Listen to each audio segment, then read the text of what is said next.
Bonjour à tout le monde. Bienvenue dans notre panel, un, si je peux dire, des plus importants dans toute cette conférence de X. Je suis Liz Alderman, journaliste économique du New York Times, et j'ai vraiment beaucoup de plaisir d'animer cette panel sur le thème très important de quel système de santé aujourd'hui dans un monde où nous vivons plus longtemps. Je vais au début donner la parole à notre résident expert, professeur Pierre-Yves Joffard, qui va encadrer le thème avant qu'on commence avec notre discussion. Merci Lise. Donc en quelques mots, on a organisé cette session en essayant de laisser le maximum de temps pour le débat et de permettre aussi à chacun des participants d'exprimer son point de vue. Simplement quelques éléments de réflexion au sujet du thème général. Quelles sont les métamorphoses à l'œuvre ? Le monde change beaucoup, ça on le dit dans toutes les sessions, dans ces rencontres. En ce qui nous concerne, si on s'intéresse aux évolutions possibles du système de soins et du système de santé. Il y a deux phénomènes qui sont très marquants. C'est les phénomènes démographiques, donc le vieillissement des populations, notamment dans les pays occidentaux, mais pas seulement dans les pays occidentaux, parce que le vieillissement est également à l'œuvre de manière très très puissante en Chine, au Japon, en Corée, etc. Donc on vit plus longtemps. Ça c'est une très bonne chose. On vit aussi plus longtemps en meilleure santé, c'est-à-dire qu'à âge donné, aujourd'hui, une personne de 75 ans est en bien meilleur état de santé qu'une personne de 75 ans il y a encore 20 ou 30 ans. Mais en même temps, cette personne de 75 ans, statistiquement, même s'il est en meilleur état de santé qu'il y a 20 ans, elle va avoir une dépense de soins plus élevée. Pourquoi ? Parce qu'il y a des tas de choses qu'on peut faire aujourd'hui, il y a des tas de choses qui sont possibles, on a des nouvelles technologies, on a des nouveaux modes de prise en charge qui permettent de traiter, qui permettent de soigner, qui permettent parfois de guérir des maladies qui n'étaient pas, qui étaient moins prises en charge il y a encore 20 ans. Donc on a des possibilités techniques, des possibilités technologiques qui sont elles aussi croissantes. Et ça c'est le deuxième facteur de métamorphose, c'est-à-dire c'est l'innovation dans le secteur des soins de santé, innovation de produits, innovation technologique, on a de nouveaux médicaments, on a des nouvelles technologies diagnostiques, thérapeutiques qui arrivent, qui sont arrivées et qui continueront à arriver. Ce qu'on voit moins en revanche à l'œuvre, ce sont des innovations organisationnelles, c'est-à-dire des modifications, des transformations du système de soins, justement pour tenir compte de ces nouvelles possibilités et pour tenir compte de ces nouveaux, de ces nouvelles, de ce que ça remet en cause. Et notamment l'évolution des technologies de l'information. On voit que dans beaucoup de secteurs, c'est en train de révolutionner complètement les modes de production, d'organisation. Dans le secteur des soins de santé, on est encore peut-être, alors que on voit beaucoup de choses, on voit beaucoup de potentiel, mais la pénétration des révolutions digitales ou du potentiel de ce que les technologies de l'information et de la communication vont pouvoir faire pour mieux soigner à meilleur coût, ça c'est encore pour l'essentiel devant nous. Pourquoi ? Bon, ça fait partie des questions qu'on va examiner ensemble. C'est lié à aussi des questions autour de la régulation du système de soins, donc du mode de financement. Est-ce que le mode de financement, est-ce qu'on finance, est-ce que le mode de financement qui a été construit à une époque donnée, est-ce qu'il est encore pertinent aujourd'hui ? Est-ce qu'il est là pour accompagner ? Est-ce qu'il a tendance à encourager l'innovation, la bonne innovation, c'est-à-dire celle qui va nous permettre de mieux soigner de manière plus efficiente, c'est-à-dire de mieux soigner à moindre coût, ou pas ? Donc là, on est voilà. Donc quelles sont les formes de régulation qui nous permettent de faire face à ces deux mouvements très profonds, ces deux mouvements de métamorphose qui sont le vieillissement des populations et les innovations technologiques et organisationnelles des systèmes de soins. Donc je remercie l'ensemble des participants pour leur présence. Lise, vous introduisez les Tout à fait, je vais vous organiser. Voilà, merci. Justement, merci beaucoup Pierre-Yves pour ça, et comme Pierre-Yves a dit, ce sont des questions centrales que nous attendons avec impatience d'entendre de nos panélistes, surtout de comprendre mieux comment nous pouvons assurer que la société en général est couverte. Je vais juste faire un petit mention que dans mon pays, aux États-Unis, ce qui est le pays le plus riche dans la planète, nous savons bien que le coût élevé des soins peut empêcher les gens de se faire vacciner, de se faire soigner. Ça peut même pousser les gens en faillite. Et anciennement, le président Obama a essayé quand même de changer le système de santé pour avoir une couverture plus large pour une société en pleine vieillesse. Et l'administration actuelle de M. Trump vient d'opposer ça en citant ses inquiétudes que ça peut pousser les États-Unis plutôt vers un système soi-disant européen trop social. Donc, de deux côtés de l'Atlantique et même plus global, quelles sont les leçons pour tout ça, pour nos sociétés? Et je veux bien commencer, je vais juste faire une petite introduction. On est très content d'avoir Emmanuelle Quilts, présidente directrice de Janssen France, avec nous. Laetitia Bernard, qui est le Head of Intellectual Property de Paris chez Allen & Overy. Christian Schmidt de la Brelli, qui est le directeur général du groupe Clésia, et aussi Frank Bodino, physicien et fondateur du président d'une innovante société H4D. Emmanuel, je veux bien commencer avec vous. Vous avez un grand background. Vous avez commencé en tant qu'ancien ingénieur de biotechnologie. Vous avez anciennement dirigé le Pfizer France, la plus grande boîte d'industrie pharmaceutique, avant d'être dans votre rôle actuel. Quand vous avez joué beaucoup de rôles, comment vous voyez alors les principales faiblesses rencontrées par les systèmes de santé actuellement, et quels sont à votre avis les principaux challenges que vous identifiez pour le futur des systèmes de santé? Alors, bonjour. Je vous avais dit, Lise, que j'aimais bien généralement challenger les questions qu'on nous posait, parce que généralement il y a des postulats derrière. On entend ça. Voilà, et c'est bien de se poser la question. Donc il y a 2 points que je voudrais challenger dans la question qui est posée ici. Tout d'abord, celle du nous vivons plus longtemps. Je pense que c'est une réalité aujourd'hui clairement identifiée. En 21e siècle, ce sera le siècle du vieillissement. Hein. En 100 ans, on a gagné une quantité de vie, une espérance de vie absolument incroyable. En 1900, l'espérance de vie moyenne, c'était 49 ans, et aujourd'hui, c'est plus de 80 ans. Donc, on a tendance à l'oublier, mais ça évolue très très vite, et c'est impressionnant. Et on n'est pas égaux devant ça, puisque vous savez qu'il y a aussi une grosse différence entre femmes et hommes. Ça ne vous a pas échappé. En France, l'espérance de vie pour les femmes est de 85 ans, alors qu'elle est de 79 pour les hommes.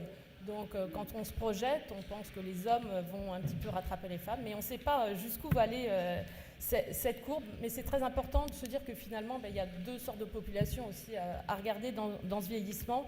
Et les femmes sont du coup beaucoup plus touchées par la perte d'autonomie, et c'est pour elles les 3/4 qui composent les maisons de retraite.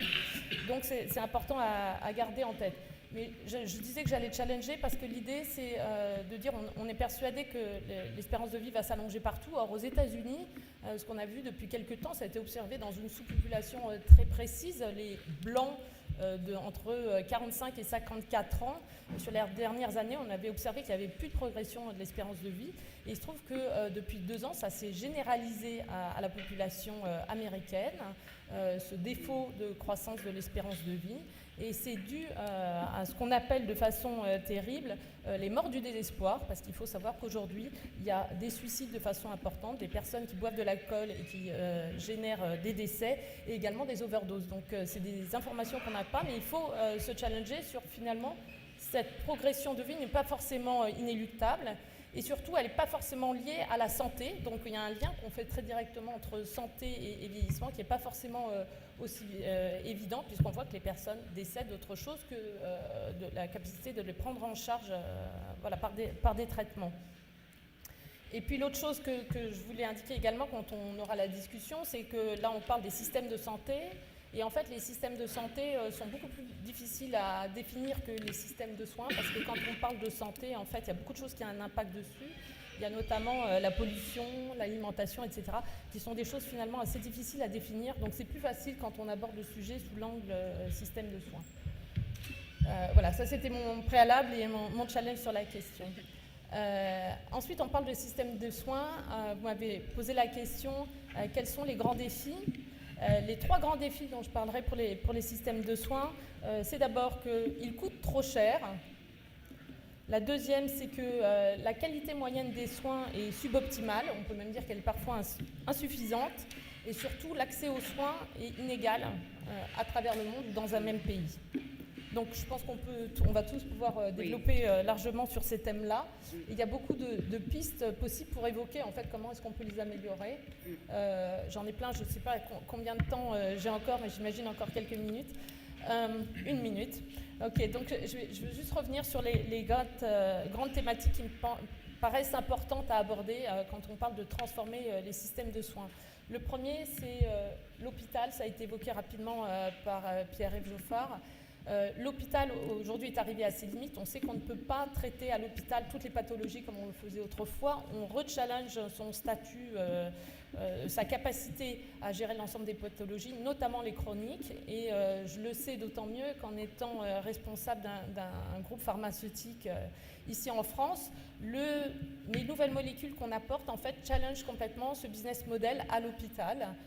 Puisqu'il y a un certain nombre de patients qui maintenant peuvent être traités à domicile. Et donc la question se pose pour l'hôpital. Il fait face à des défis qui sont aussi bien médicaux, économiques et également de société, parce que tous on est attachés à notre hôpital, des proches y travaillent, mais également ça fait vivre le tissu économique régionalement. Donc il y a beaucoup de questions autour de l'hôpital.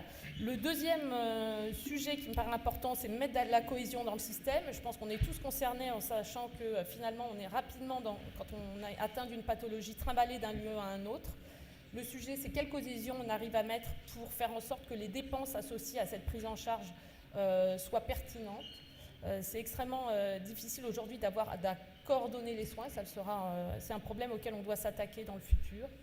Le troisième thème, pour moi, c'est qu'est-ce qu'on va faire de l'utilisation de toutes les données qui sont aujourd'hui disponibles. Le monde médical, c'est celui qui a le plus de données à disposition, mais c'est celui qui l'utilise le moins. Et c'est ce qui peut rendre assez perplexe. On voit des choses absolument extraordinaires aujourd'hui se développer. Simplement, probablement, ces données sont immenses. Ce qu'on peut en faire en point de vue d'analyse, point de vue prédictif, et puis aussi pour analyser la pertinence d'un soin est absolument énorme. En revanche, les pouvoirs publics ne sont pas forcément adaptés à ça, n'ont pas commencé à y réfléchir et en fait ne sont pas capables d'évaluer ces nouveaux usages. Et puis le dernier thème qui pour moi est essentiel, c'est celui des aidants. On a parlé, pour ne pas parler de la santé en général, mais bien de la population vieillissante. Il y a beaucoup de personnes qui sont impliquées dans l'aide et dans l'accompagnement des personnes âgées. Ça commence à être une thématique qui est soulevée par beaucoup d'entreprises, qui nous concerne en tant que professionnels dans notre métier, parce qu'on a des collaborateurs qui ont besoin de prendre du temps pour aller s'occuper des personnes de leur entourage. Voilà, donc il y en a certains, on voit se développer des métiers autour de l'aide, mais il y a également, ça concerne nous tous, et comment est-ce qu'on va le gérer, c'est un des grands problèmes pour moi de l'avenir. Ce sont absolument les plus grands problèmes. Pas de pression, Franck Bodino, mais je donne la parole à vous en tant que physicien et fondateur de H4D. Emmanuel vient d'évoquer plein de défis, plein de challenges, soit l'hôpital, soit bien sûr la qualité de vie, l'accès aux bons soins, etc. Vous pouvez nous dire dans une synthèse très brève ce que vous faites dans votre compagnie et quel est votre pitch pour des solutions, une solution pour tout ça? Bonjour. Alors la traduction en français de physicien, c'est médecin. Non, pour qu'il n'y ait aucun doute. Donc moi, je vais plus particulièrement vous parler de la problématique d'accès aux soins parmi toutes celles que vous avez évoquées, et plus particulièrement de la place que commence à prendre et que va prendre de plus en plus la télémédecine dans l'accès aux soins, notamment dans l'accès aux soins de proximité. Donc en un mot, confronté à cette problématique justement de pouvoir consulter des patients, j'ai été amené à développer de nouveaux systèmes de télémédecine à travers des cabines de téléconsultation qui sont en fait de véritables cabinets médicaux connectés qui permettent à un médecin à distance de réaliser la quasi-totalité de ce qu'il fait dans sa pratique quotidienne, mais aussi de pouvoir prescrire des bilans de prévention, mais aussi de dépistage. Au-delà de cet aspect d'innovation technologique, où dans cette cabine, il y a tout un tas de capteurs où le médecin à distance va pouvoir écouter votre cœur, vos poumons, etc., réaliser 92% de ses actes, jusqu'à vous envoyer une prescription directement dans la cabine. Il y a aussi toute la partie formation des médecins, et ça, c'est une véritable innovation. Formation des médecins, puisque comment est-ce qu'un médecin à distance va pouvoir prendre en charge un patient, va pouvoir faire une palpation, etc., etc. Donc il y a une innovation technologique, il y a une innovation dans le cadre de la pratique ou des pratiques médicales, mais il y a surtout une innovation organisationnelle. Et c'est là-dessus que je vais m'attarder un petit peu plus maintenant. On ne plante pas un dispositif de télémédecine sans en informer l'ensemble de l'écosystème dans lequel il va être installé, sans faire de la pédagogie auprès notamment des professionnels, qu'ils soient médecins, qu'ils soient pharmaciens, qu'ils soient infirmiers. En effet, c'est une nouveauté, donc il faut l'appréhender. Et cette innovation organisationnelle, hélas, je trouve, passe trop souvent derrière l'innovation technologique. Mais finalement, la technologie n'est qu'un moyen pour le patient d'accéder à des soins et pour le médecin de réaliser sa pratique en tant que professionnel. Nous, on s'intéresse essentiellement à ce que l'on appelle la médecine de premier recours, programmée ou non programmée. C'est quoi ? Bien, vous avez une angine, vous avez une bronchite, vous avez une douleur abdominale. Il n'y a pas de médecin dans votre village. Eh bien, on va installer cette solution globale. Donc, on va installer la cabine, par exemple, dans une mairie, dans une caserne de pompiers, dans une entreprise, dans un CCAS. Et on va travailler tout d'abord avec les professionnels locaux que l'on va former. On va aussi informer les patients, puisque c'est nouveau. Aujourd'hui, après plusieurs dizaines de milliers de passages, de patients qui ont été soignés, etc., on se rend compte que ce type de pratique a un écho extrêmement positif, puisqu'il faut aussi retravailler l'échange entre le patient et le médecin. Le patient, dans la télémédecine, devient acteur de sa propre santé. Il va en permanence être guidé par le médecin, mais c'est lui qui va faire sa propre palpation, guidé par le médecin. Tout ça, évidemment, a été validé par les instances, qu'elles soient administratives, mais aussi médicales. Et cela devient potentiellement une brique de l'écosystème qui permet de favoriser les échanges entre la médecine de ville et la médecine hospitalière. Mais je pense qu'on reviendra dans un deuxième temps sur tous ces sujets. Donc l'innovation, bien sûr, c'est un thème important. On va revenir à ça dans une deuxième partie de notre discussion. Mais quand même, ce sont une espèce de développement qui adresse comment donner plus d'accès aux soins aux gens. Laetitia Bernard, en tant que la chef de Intellectual Property à Paris de Allen & Overy, la question des coûts pharmaceutiques, mais aussi de l'innovation reste un des plus grands challenges aujourd'hui. Donnant que le médicament reste la principale variable d'ajustement dans le système de santé, à votre avis, est-ce qu'il existe des solutions qui permettent de favoriser la rémunération de l'innovation à bouger constante? Merci Lise, bonjour à tous. Je pense qu'il y a beaucoup de discussions aujourd'hui sur la question du prix du médicament. C'est un sujet très vaste. Ce que je souhaiterais aborder aujourd'hui, c'est une question dont on parle peu et qui est assez polémique, qui est la répartition du prix du médicament et des marges équitables entre les différents acteurs du système de santé. Vous l'avez dit, le médicament est la principale variable d'ajustement du système de santé. Aujourd'hui, il représente 17% du budget de l'assurance maladie, mais il porte 50% des économies de l'assurance maladie. Si on regarde entre 1990 et 2015, le prix du médicament en moyenne a baissé de 37% par rapport à une inflation de 48%. Cette baisse constante et continue du prix du médicament a nécessairement évidemment un impact sur l'innovation, la rémunération de l'innovation et partant sur l'accès à l'innovation par les patients et l'accès aux nouveaux traitements. Alors aujourd'hui, le bilan est de mon point de vue très inquiétant. La France affiche les prix des médicaments les plus bas d'Europe par rapport aux 5 autres grands pays européens et accuse le plus grand retard d'accès aux nouveaux traitements par les patients français.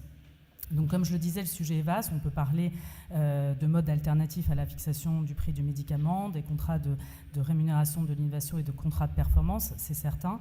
Mais il y a un sujet dont on parle très peu, effectivement, c'est la répartition du prix entre les différents acteurs du système de santé. Est-ce qu'il existe des solutions à budget constant pour mieux rémunérer l'innovation ? Alors, je ne vais pas rentrer dans les détails de la fixation du prix du médicament, c'est très complexe, mais une fois qu'un laboratoire a négocié un prix avec le comité économique des produits de santé, donc on a un prix fabricant, à cela s'ajoutent des marges garanties pour les intermédiaires du système de santé. C'est-à-dire les grossistes répartiteurs perçoivent, et c'est une marge qui est définie par arrêté, donc définie par la loi, 6,68% du prix du médicament, et les pharmaciens, il y a des prix par tranche, mais pour la plus grosse partie, 25,5% du prix du médicament. En moyenne, si on liste sur les tranches, 22% du prix du médicament reviennent aux pharmaciens. À cela s'ajoutent des remises pour les pharmaciens, ils peuvent toucher 2,5% additionnels, voire 40% pour les médicaments génériques, ce qui est absolument énorme de mon point de vue. Et lorsque la vente se fait de manière directe entre le laboratoire et le pharmacien, ils peuvent également récupérer la marge des grossistes répartiteurs. C'est-à-dire que dans certains cas, le pharmacien peut toucher 65% du prix du médicament. Alors que, premièrement, cette marge n'est jamais répercutée sur le patient et sur l'assurance maladie, puisque les marges sont toujours gardées. Je crois qu'il y a une exception en France, une pharmacie près d'Aix-en-Provence d'ailleurs, qui affiche des prix publics plus bas, mais cette marge est gardée par les pharmaciens. À cela s'ajoute, en dehors de la question du prix du médicament, une rémunération des pharmaciens, donc qui n'est pas dans le budget prix, mais qui est dans le budget de l'assurance maladie, puisque les pharmaciens touchent depuis environ 5 ans un honoraire de dispensation. Donc pour chaque boîte vendue, 1 euro revient aux pharmaciens. En cas d'ordonnance complexe, ce prix est augmenté. Un paiement à la performance qui peut atteindre 3 000 euros par an par pharmacie, donc fois 22 000 pharmacies, 66 millions d'euros, et une dérémunération de services publics. Alors ces chiffres, de mon point de vue, interpellent.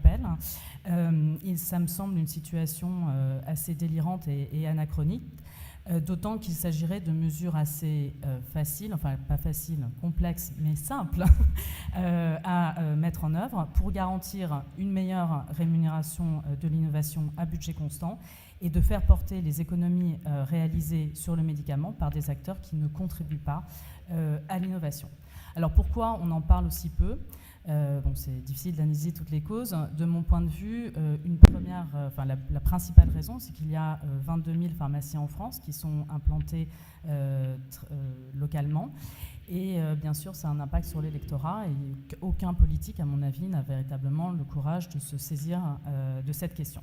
Alors, il y a quand même une instance en France qui s'y intéresse depuis de nombreuses années et qui ne baisse pas les bras, puisque ça fait 5 fois que l'autorité de la concurrence, en 6 ans, se saisit d'office d'une enquête sur la concurrence dans le secteur de la distribution du médicament en ville. Premier rapport en 2013. 5 nouveaux rapports sur la vente en ligne de médicaments non remboursables, qui est un des sujets qui concerne le monopole officinal. Et puis en novembre 2017, elle s'est à nouveau saisie en constatant qu'elle se sentait assez seule dans sa réflexion et que le gouvernement suivait assez peu ses recommandations. Donc voilà, est-ce qu'il ne faut pas aujourd'hui assouplir le monopole officinal afin de garantir une meilleure rémunération de l'innovation et de s'inspirer de ce que font tous nos voisins en Europe, puisqu'on est le seul pays à n'avoir pas aujourd'hui assoupli le monopole officinal. Merci beaucoup. Je pense que tout le monde est d'accord que les prix... Les prix, bien sûr, c'est un grand défi. Et alors, Christian Schmidt de la Brélie, en tant que directeur général de Gouplesia, vous êtes un organisme, effectivement, d'assurance qui couvre 3 millions de personnes et 300 000 entreprises.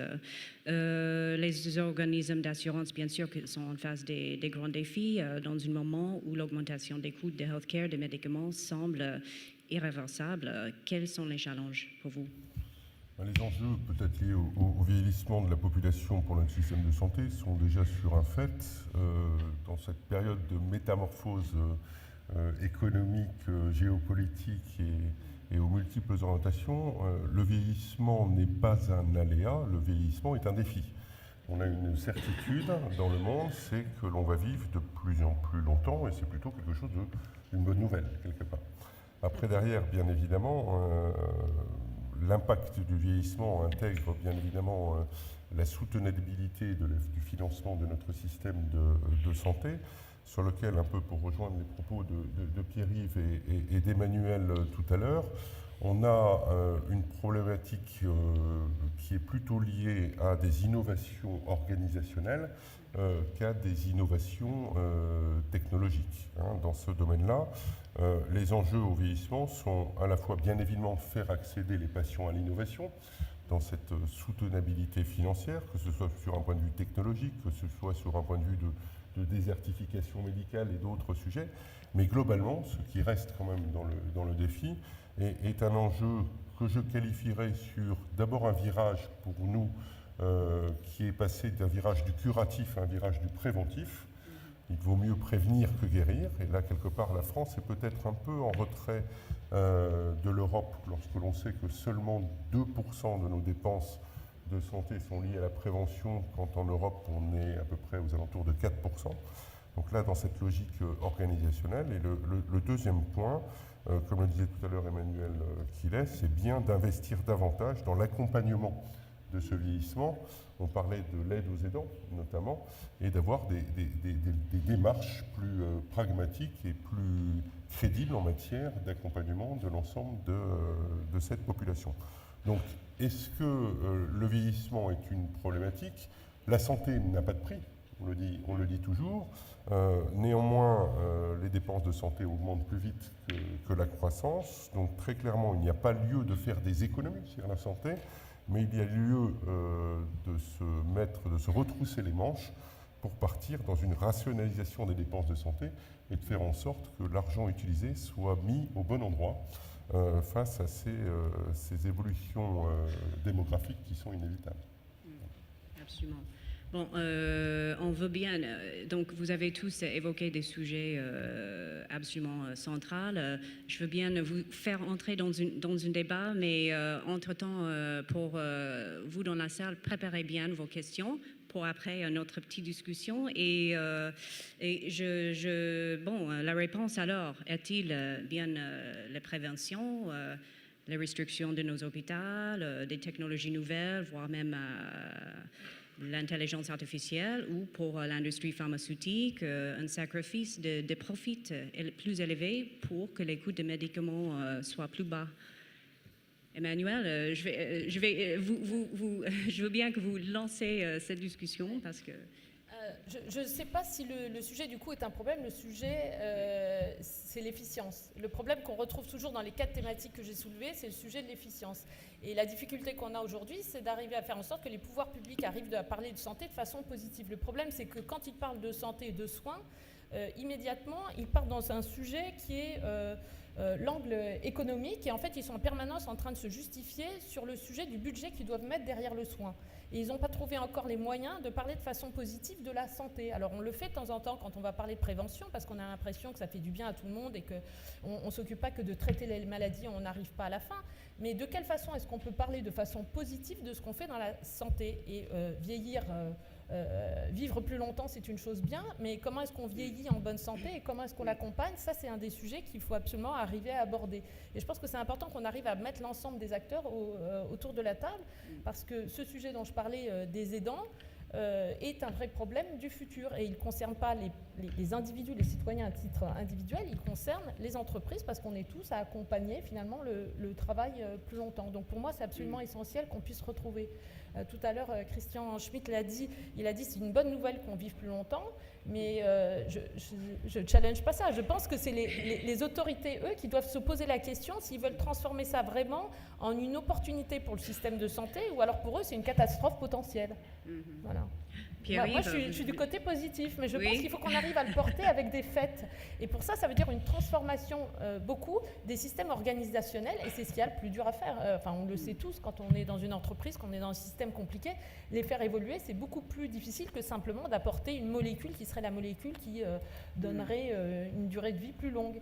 C'est très compliqué. Alors, les choses bougent, les éléments bougent quand même assez rapidement ces dernières années. On voit à la fois une évolution de réforme des pouvoirs publics depuis la loi Hôpital, Patient, Santé, Territoire jusqu'aux dernières introductions, entre guillemets, des capacités des pharmacies à changer de métier au-delà de la dispensation médicale et à sortir sur le port de médicaments, sur la vaccination antigrippale. Nous avons fait au niveau de Clésia un certain nombre d'innovations dans ce domaine-là, à faire en sorte que nos 22 000 pharmacies puissent se pousser sur cette vaccination antigrippale. Et quelque part, ils comprennent cette évolution-là, qui n'est plus simplement de faire de la dispensation médicale sur une prise de marge qui, semble-t-il, dérange certains acteurs de la place, mais à trouver d'autres métiers. Sur la prévention, on le voit aussi. Nous avons signé au niveau de Clésia en début de mois quelque chose qui, il y a 2 ans, était totalement inimaginable, un accord de partenariat significatif avec le premier syndicat de médecins de France, à savoir la CSMF, pour mettre en place sur une population de 600 000 personnes des consultations de prévention qui sont financées par nos complémentaires santé. Donc le monde bouge, il faut que maintenant tout le monde se tourne vers cet accompagnement, de cette transformation organisationnelle, comme le disait Emmanuel. Et c'est des efforts, j'allais dire, monstrueux aujourd'hui pour arriver à faire bouger des petites choses. Donc c'est très important qu'il y ait un engagement et une vision politique sur ce sujet-là, qui soit objectivé aujourd'hui. Mais je prendrai juste l'exemple qui a été cité tout à l'heure. Je disais, et ça a été redit, il y a beaucoup de données de santé qui sont disponibles. Vous avez peut-être vu très récemment, la semaine dernière, une vidéo d'un événement qui s'est passé en Chine, où en fait on a voulu tester de l'intelligence artificielle versus les plus grands spécialistes en Chine, des médecins, pour analyser des datas concernant des tumeurs de cerveau. C'était absolument impressionnant. Donc l'intelligence artificielle a réussi à faire en moitié de temps que ce que pouvaient faire des médecins, à être juste, à tomber bien plus juste. Ça doit être quelque chose de 83% versus 66% sur définir ce qui était bien une tumeur du cerveau. Et cette intelligence apprend de plus en plus. La question qu'on peut se poser, c'est à quel moment en fait, les pouvoirs publics vont pouvoir admettre qu'une machine peut faire ce que faisait l'homme, et notamment un certain nombre de personnes, de citoyens, qui sont des personnes qu'on a formées pendant des années. Et est-ce qu'on est capable de passer à ce stade-là demain, de dire finalement on veut passer à un système qui est plus efficient, où finalement c'est des machines qui font le job, et elles se tromperont, sûrement moins que l'homme, elles se tromperont aussi, mais est-ce qu'on est capable de mettre en place des systèmes pour dire on va simplifier un certain nombre de tâches à l'hôpital pour utiliser, par exemple, le travail des médecins, des choses qui sont plus utiles pour le système. Et ça peut on faire est réduire capable les de coûts. ça, Pierre-Yves? Oui, non, je crois.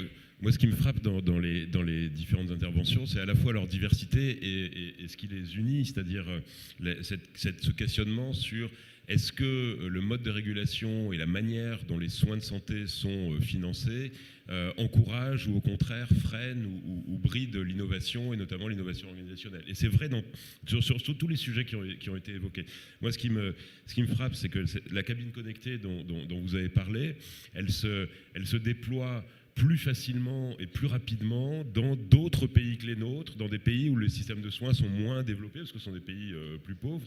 Et là, on a une adoption de ces nouvelles technologies qui est moins bridée par le passé et par l'existant. Donc ça, c'est intéressant. C'est-à-dire qu'il y a quand même des choses possibles à apprendre aussi de systèmes qui sont plutôt dans des pays du Sud ou d'autres pays. Sur les pharmaciens, c'est pareil. C'est-à-dire que le mode de rémunération des pharmaciens aujourd'hui, ne les pousse pas, ne les encourage absolument pas à essayer d'évoluer dans leur pratique et à faire autre chose que simplement aller chercher des boîtes et les donner aux clients.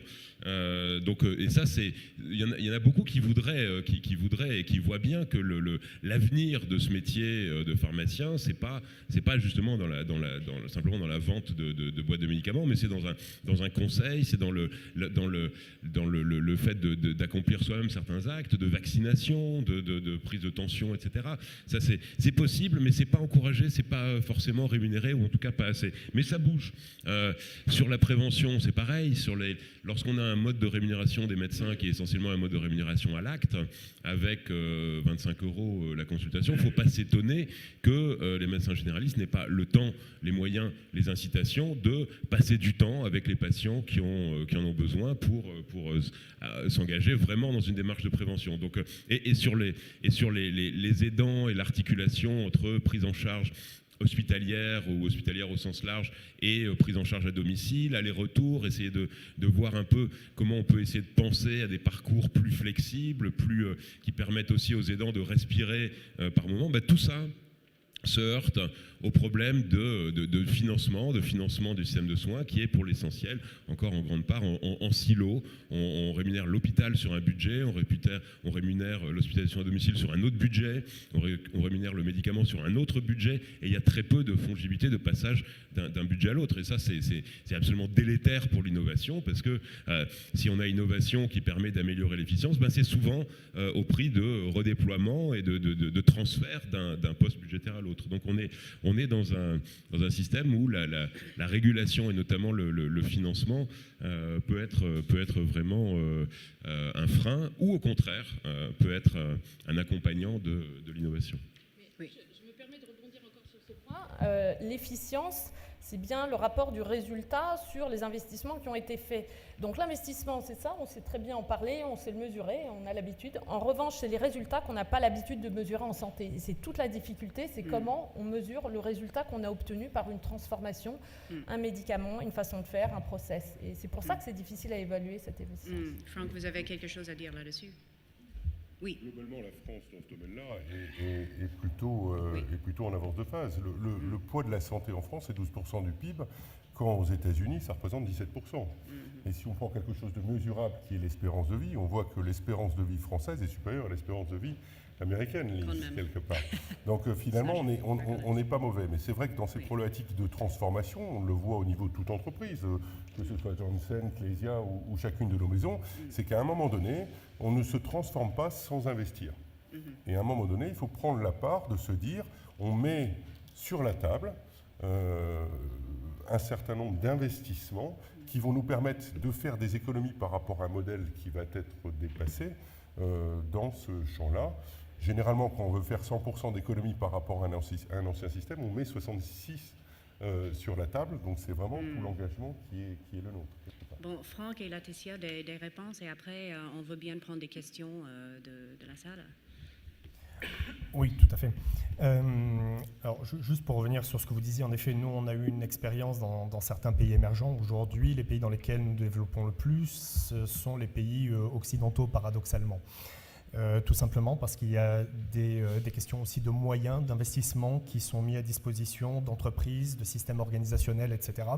Et dans ce qui nous concerne, nous, plus particulièrement la télémédecine, là on vient de terminer une période d'à peu près 10 ans d'expérimentation qui a montré, donc, cette période, que la télémédecine avait un impact extrêmement positif en termes d'accès aux soins, mais aussi de prévention dans certains cas. Et là, on va vivre un véritable changement à partir de septembre avec le remboursement, notamment en France, des actes de télémédecine.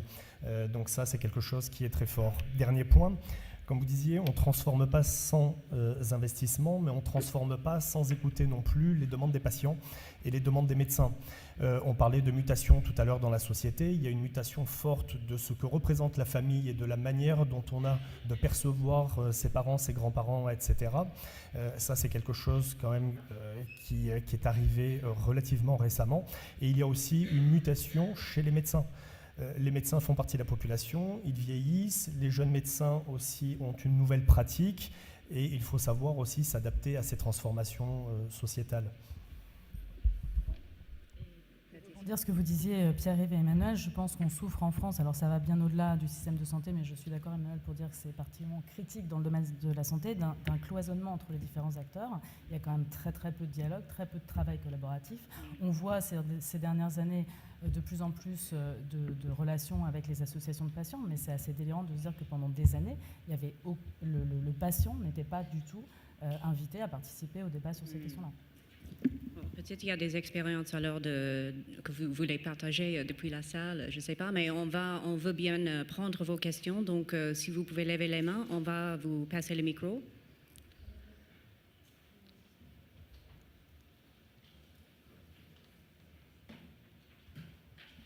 Oui, merci. Guylaine Alajoanine, présidente du Haut Conseil de la télésanté, de Télémédecine sans frontières, de l'Institut de télémédecine. Ma question va porter sur quelque chose que vous avez à peine effleuré, qui est la formation. Entre autres, avec l'Institut de télémédecine, nous formons des agents de télémédecine parce que nos outils sont magnifiques, que ce soit en système lourd, en système léger. Donc, mais par contre, quand un outil, il faut savoir s'en servir. Donc, à l'heure actuelle, je crois que une des questions, ça va être justement d'aller sur la formation, mais de la formation depuis le médecin jusqu'à la perle, c'est-à-dire la personne non qualifiée, mais qui a de la compétence par rapport à des tâches qu'elle fait dans une maison. Ça, c'est la première question. Deuxième question, donc là, c'est au niveau de la formation. Deuxième question, je crois qu'il faut une grande ambition pour notre pays, c'est-à-dire lancer un plan, par exemple, d'1 million de logements en HS2, c'est-à-dire en haute sécurité santé, comme on avait le HQE, qui permettrait à ce que, par exemple, dans cette nouvelle société du vieillissement, une personne puisse rester chez elle le plus longtemps possible. Et là, on sait à l'heure actuelle que quand on investit 10 000 € dans un logement pour le mettre en adéquation par rapport à une perte d'autonomie, ça permet à la personne de rester 5 ans de plus chez elle. Alors, des compagnies d'assurance, des caisses de prévoyance, 7 millions d'assurances dépendance, vous faites le calcul, 10 000 € plutôt que 2 à 3 000 € par mois, multiplié par 5, multiplié par 12, multiplié par 7 millions, ça fait plus de 100 milliards. Donc là, c'est pire que les subprimes. Donc, tout l'intérêt de rentrer dans un système, comme vous l'a très bien dit le président de Clésia, dans un système de prévention et d'investir en prévention. Donc, dernière petite chose, au niveau des données, on n'en a pas assez parlé, ne croyez-vous pas qu'à l'heure actuelle, il serait temps de lancer un Airbus des données de la santé au niveau européen? Bon, ce sont des questions très pointues. Peut-être, Franck, vous pouvez répondre très vite à la première question, la formation des médecins, si vous voulez. Oui. Alors concernant la formation des médecins, c'est un véritable enjeu si on veut qu'il y ait un déploiement efficace de la télémédecine. Je crois que c'était votre question, Ghislaine. Aujourd'hui, on se trouve... Oui, tout le parcours de soins, bien sûr. Mais déjà, peut-être commençons par les médecins. Une pratique télémédicale, c'est une pratique à part entière. Et aujourd'hui, il n'y a pas de formation en bonne et due forme dans les universités pour répondre à cette demande. Donc, on est encore loin d'autres types de formations et de délégation de tâches, même si cela arrive et que cela est prévu.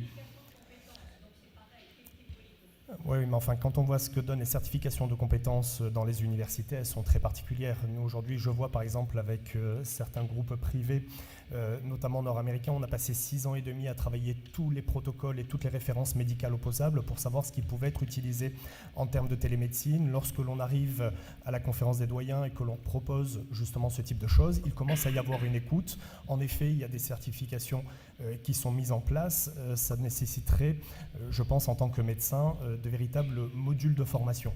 Deuxième point, et je vais être très court, sur la délégation de tâches, ça me semble en effet, comme vous le disiez, une étape essentielle, mais ça nécessite aussi une transformation chez les médecins et une acceptation de vouloir déléguer certains types de tâches, etc.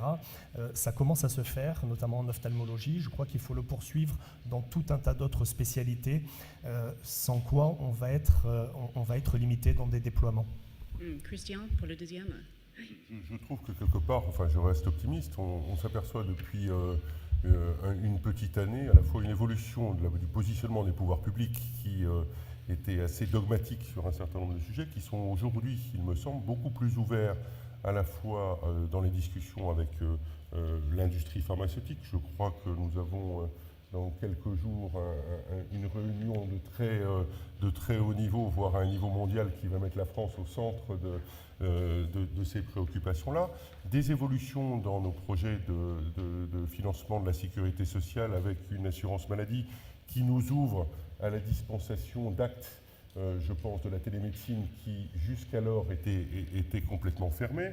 On voit une évolution de la position des assureurs, je réfère à tous les travaux que nous avons menés avec le CETIP, et avec un corpus de professionnels de santé dans des logiques de prévention.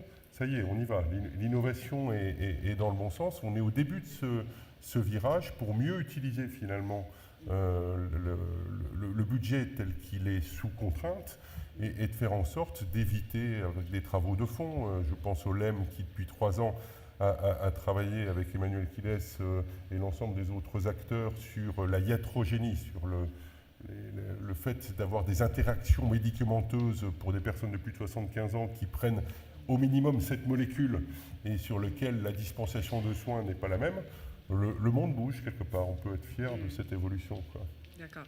Bon, une autre question, monsieur, et puis un monsieur à côté de lui après. Oui, bonjour, Mathias Vargon. Moi, je suis médecin urgentiste, je dirige un service d'urgence mûre en banlieue parisienne. Je suis un petit peu surpris parce que, en fait, la question, c'est quel système de santé ? Et là, on a eu droit à des gens qui font de la télémédecine, donc c'est très bien, mais ça s'adresse essentiellement aux bien portants, et en plus à des gens qui comprennent ce qu'ils doivent faire dans la cabine, puis à l'industrie pharmaceutique et aux gens qui protègent leurs brevets. Donc moi, je comprends parfaitement, je travaille dans un labo pharmaceutique il y a longtemps, qu'ils veulent gagner plus d'argent. Mais Monsieur Schmitt qui parlait de différentiel d'espérance de vie, le différentiel d'espérance de vie essentiellement entre les États-Unis et la France, c'est le système de santé. C'est-à-dire que les riches aux États-Unis n'ont absolument pas une espérance de vie inférieure à celle des Français, mais des Français pauvres. Donc, est-ce qu'il n'y a pas... Enfin, là, on n'a que des acteurs privés qui travaillent pour leurs entreprises, ce qui est naturel, mais malgré tout, le système de santé tel qu'il est connu en France et plus globalement en Europe, même si c'est différent, il repose sur la solidarité. Le système américain, il est assurantiel, et on voit les dégâts que ça fait. Actuellement, le système français est en train de s'effondrer, il faut le dire. Mais le système américain va pas mieux.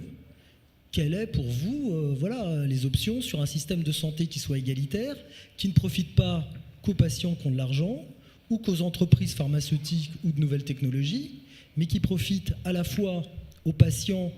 Et malgré tout, à un moment, il faut rapporter que les patients, ce n'est pas juste des associations de patients qui vont plutôt pas mal, mais des patients qui vont mal dans des lits à l'hôpital, avec tout ce que ça va autour, et avec des soignants qui actuellement, en tout cas en France, sont sous-payés, et aux États-Unis sont très bien payés. Alors je parle pour les médecins parce que les infirmières ne sont pas très bien payées aux États-Unis, mais tout ça se fait aux dépens du système.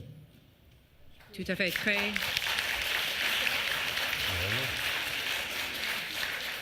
très bonne question. C'est certain qu'aux États-Unis, il y a, comme vous avez évoqué, des inégalités. Si on peut payer, pas beaucoup de soucis. Si on ne peut pas payer, on se trouve en difficulté. Justement, il y a une différence entre...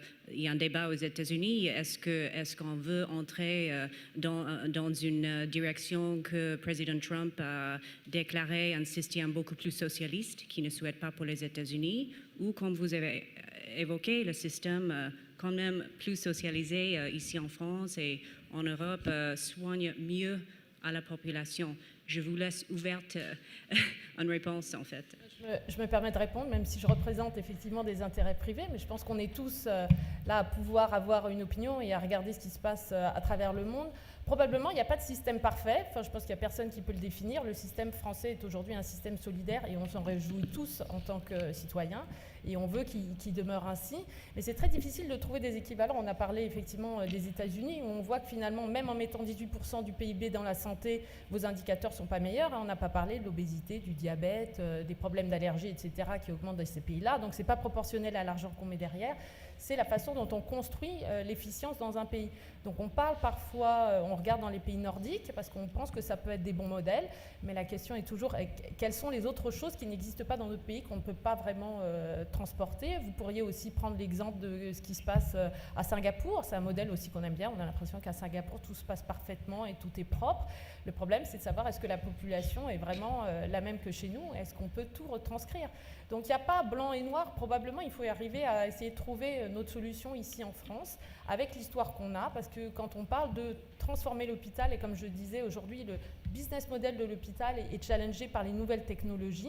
C'est une réalité, mais on ne peut pas faire la révolution à l'hôpital. Donc il faut faire une transformation qui soit lente et pas qu'elle soit violente. Mais probablement, on peut se poser la question dans 10 ans, combien est-ce qu'il restera d'hôpitaux où il y a moins de 100 lits? Est-ce que c'est pertinent? L'hôpital est sûrement là pour traiter les sujets aigus, les pathologies aiguës, mais par contre, le chronique va passer ailleurs. Comment est-ce qu'on fait cette évolution? Et là, il faut y réfléchir tous ensemble parce que tous les acteurs sont impliqués. Ça a été soulevé tout à l'heure, les patients. On est en train de découvrir que finalement, les patients ne sont pas juste des objets. ils sont quand même légèrement impliqués dans ce qui se passe quand on parle de santé. Et comment est-ce qu'on fait pour faire en sorte que tous les acteurs se tournent vers ce futur en apportant chacun leur technologie et leur pierre à l'édifice. Donc ce n'est pas les uns contre les autres. Enfin, moi, je ne vois pas cette évolution comme ça. Franck et après Christian. Très vite. Je voulais aller un petit peu dans le même sens. Je crois que aujourd'hui, je vais prendre un exemple très simple, celui de la prévention. Il se trouve que les pouvoirs publics mettent très peu d'investissements sur les questions de prévention, alors que les secteurs privés, notamment les assurances, les mutuelles, les complémentaires, au contraire, agissent énormément sur tout ce qui est prévention. Donc je ne crois pas que, notamment en France, il faille absolument opposer un système public à un système privé. Je crois que chacun est en train de prendre sa place. Maintenant, il y a une culture en France qui est tout à fait respectable et que je défends personnellement, enfin mon point de vue ne regarde que moi, mais je crois que ce qui est intéressant, c'est vraiment d'arriver à prendre le meilleur des deux systèmes et de ne pas les opposer. Donc je vais reprendre ce que vous avez dit. Maintenant, j'y reviens concernant la télémédecine. Évidemment, il y a des effets de langage. Il se trouve qu'il y a quand même des dizaines de milliers de patients qui sont soignés grâce à ce type de système, qu'il n'y a pas que des malades à l'hôpital. Et je crois justement que c'est un point de vue très franco-français qui a été très préjudiciable pour les patients jusqu'à présent, c'est-à-dire d'être très hospitalo-centré. Il y a eu un vrai déficit et un faible intérêt pour tout ce qui est médecine de ville jusqu'à présent et de premier recours. Et je crois que ça a engendré énormément de dépenses. On parlait d'efficience des soins. Je crois qu'il serait temps aussi de replacer les soins là où les gens habitent, en ville et pas uniquement à l'hôpital. Bon, en fait, il nous reste juste 2 petites minutes, donc je veux prendre très vite 2 autres questions de la salle. Si vous voulez. Je suis dialysé à domicile depuis 10 ans. Je coûte à l'assurance maladie 80 € de moins à chaque dialyse. J'habite pas loin de la frontière espagnole. Si je la traversais pour aller me faire dialyser en Espagne, je paierais, la Sécu française paierait dans les centres 150 € au lieu de 270, soit 120 € de moins. Pourquoi ? Et pourquoi est-ce qu'on ne pousse pas beaucoup plus les patients à la dialyse à domicile ? Je peux vous dire que dans ma ville, que je ne citerai pas, c'est le contraire. Comme le centre est passé en fondation et que la fondation a intérêt à développer le chiffre d'affaires, on freine. Deuxième question, et j'ai fini. Madame qui est devant moi, et je crois plusieurs personnes ont dit que le premier médecin d'un malade, d'un patient, c'était le patient lui-même. Alors, 2 sous-questions. Pourquoi on ne forme pas beaucoup mieux, dès l'enseignement obligatoire, dans le cadre de sciences de la vie et de la terre, à un minimum d'hygiène et de thérapie, Et deuxième question, quand est-ce qu'enfin on va passer à la capitation, au moins pour les ALD, et également à l'hôpital d'ailleurs, où il y a des excès dans la T2A. J'ai fini. Très bien. Qui veut répondre à cette question? C'est une question difficile. Oui, c'est une question difficile. Probablement aujourd'hui, le système repose à l'hôpital sur la tarification à l'acte. Et c'est ça qui fait qu'en fait, voilà, les activités sont partialisées et c'est très difficile d'avoir une vision globale et personne n'a vraiment d'incentive ou d'intérêt à regarder simplement le résultat, la qualité, etc. Donc on va payer en fonction de l'activité de ce qui s'est passé.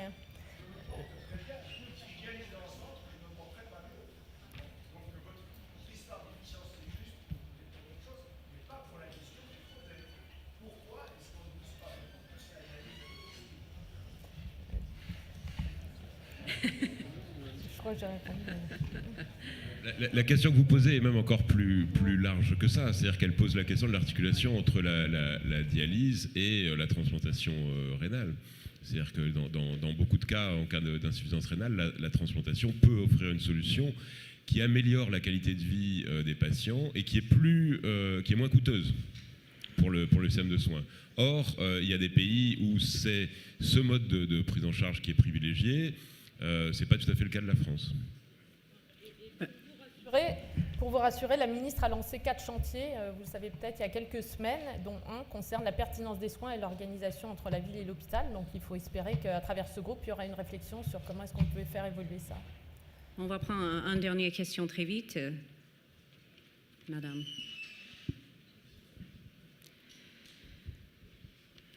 Allô, bonjour. Nous avons lancé ici, en Pays d'Aix, la création d'un consortium pour que les boomers, qui vont vraiment grever le budget de la santé, prennent leur autonomie en main en alliant l'expertise de seniors et le fait qu'on a des start-up qui vont pouvoir permettre de combiner le numérique et l'humain sur quatre thèmes qui sont la sociabilité, la santé préventive, la sécurité et la sûreté. Et nous voudrions trouver des porteurs de projets côté assurance qui permettent de solvabiliser la demande parce qu'il y a un vrai besoin et que c'est l'habitant connecté à domicile demeurant le plus longtemps possible en bonne santé et relié au monde est sans doute une manière de trouver une solution meilleur marché parce que si en France on vit longtemps, on vieillit très mal. Christian, vous voulez répondre à ça? En effet, ça faisait partie très clairement sur cette logique-là. L'ensemble de nos structures assurantielles, qu'elles soient lucratives ou non lucratives, je dirige un groupe qui est non lucratif, nous sommes extrêmement investis, à la fois, je prends l'exemple de l'aide aux aidants, sur lequel nous dégageons un certain nombre de budgets significatifs dans ce système, comme sur la problématique de la prévention. Et en effet, toute initiative telle que vous la décrivez, qu'elle soit dans le pays d'Aix ou de manière plus large au niveau national, est souvent supportée par notamment les assureurs que je représente, à savoir les assureurs non lucratifs. Pourquoi ?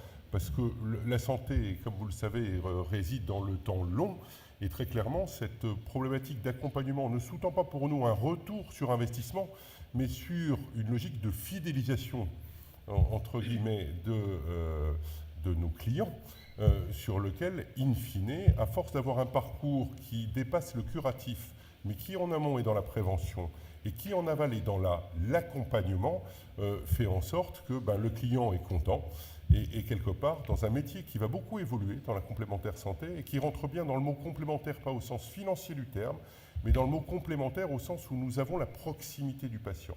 Et quelque part, cet remboursement de complémentaire tel qu'il existait, il était majeur dans le temps passé, va devenir annexe pour une spécificité. Nous sommes dans la proximité de nos clients pour les accompagner finalement dans le cadre d'une stratégie nationale de santé à utiliser ce que définit l'assurance maladie obligatoire sur des grandes actions de manière préventive ou en matière d'accompagnement, que ce soit avec des startups ou que ce soit dans le monde plus, je dirais, solvabilisé. Donc oui, on est complètement actuellement dans ces sujets-là. Je ne vous citerai pas le nombre d'exemples que nous mettons en œuvre, mais on voit que ça bouge assez radicalement actuellement ces dernières années. Très bien. Bon, avant de donner la dernière parole à Pierre-Yves Laetitia, vous voulez ajouter quelque chose ces discussions. Mais je crois que pour répondre à une des précédentes interventions, je crois que la question, c'est pas de savoir qui est perdant, qui est gagnant, mais aujourd'hui, on fait face à une contrainte. Il faut qu'on travaille tous ensemble pour essayer de trouver une solution. Et la question, c'est de voir quelles sont les priorités aujourd'hui et qui est-ce qui est vital. Voilà, donc la question de la réforme de l'hôpital, elle est cruciale aujourd'hui. La question de l'innovation et de la rémunération reste cruciale aujourd'hui et c'est une priorité par rapport à d'autres acteurs du système. Et chacun doit y participer. Bon, Pierre-Yves, alors très vite, oui. Oui. Je pense que c'est important de rester sur une note positive. Je pense que le défi du vieillissement est absolument énorme, mais les espoirs aussi sont énormes. Et c'est absolument essentiel d'arriver à trouver des solutions locales. On l'a dit, les systèmes de soins ne sont pas internationaux. Les systèmes de soins, ils sont locaux, ils sont nationaux. Et donc les solutions, elles se retrouveront uniquement sur le territoire français. Et c'est à nous de mener des initiatives, c'est à tout le monde de lancer et investir en France, c'est absolument essentiel. La solution n'arrivera pas de quelque part, ni des États-Unis, ni d'ailleurs. Oui. On doit trouver localement des solutions et développer les initiatives nous-mêmes. Il faut s'y engager parce que l'espoir est là. It takes a village, effectivement. Donc, Pierre-Yves, votre synthèse finale. Oui, alors tout je ça. serais bien incapable de faire une synthèse de tout ce qui vient d'être dit. Donc je ne vais même pas essayer. Juste quelques commentaires plutôt pour essayer de conclure ou d'ouvrir, hein, parce que ces débats se reproduiront. Je pense qu'on aura l'an prochain dans cette salle ou une autre à côté un autre débat ou d'autres débats sur la santé. Les métamorphoses ne vont pas s'arrêter, qu'on les accompagne ou non. On a beaucoup parlé de soins, on n'a pas parlé des masses de santé. Ça, c'est un peu l'ornière classique de ce genre de débat. C'est-à-dire que lorsqu'on pense au système de santé, assez rapidement, on pense à un système de soins sans s'interroger sur l'ensemble des déterminants de la santé qui vont bien au-delà du système de soins. On sait que des investissements très précoces dans la petite enfance, quelqu'un a parlé de formation, au mode de vie, etc. Donc ça fait partie de la prévention. On sait que ces interventions sont parmi les plus rentables, à la fois humainement, socialement et économiquement. Ça améliore la santé, ça change la vie des personnes et ça peut conduire à une dépense de santé plus faible. Donc moins de ça, on n'a pas parlé. Il y a plein de choses dont on n'a pas parlé. On n'a pas non plus énormément parlé. Ça a juste été... oui, le temps écoulé, stop. Ça a juste été évoqué par Emmanuel Quilès. Du déficit peut-être d'évaluation de l'impact. C'est-à-dire qu'on a tendance à parler beaucoup des coûts des soins, mais pas beaucoup de ce que ça produit et des bénéfices en santé.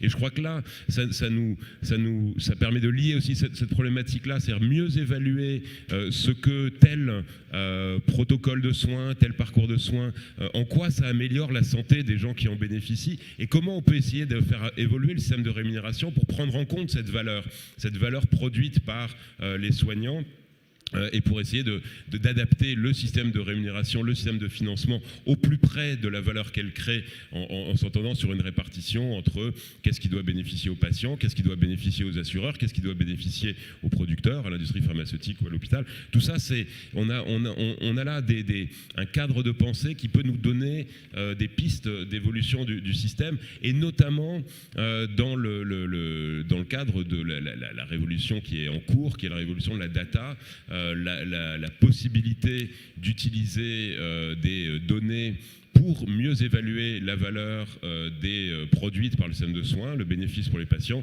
Ça, on est au début de cette révolution. C'est ça le train qui va démarrer. Est-ce qu'on saute dans ce train? Est-ce qu'on l'accompagne? Comment on y va? Est-ce que tout le monde prendra place dans ce train? Ça fait partie des questions. Vous voyez qu'il n'y a absolument aucune réponse, mais en tout cas beaucoup de questions. Merci à tous les participants, merci à toutes les participantes, merci au public et à bientôt, ou en tout cas à l'an prochain.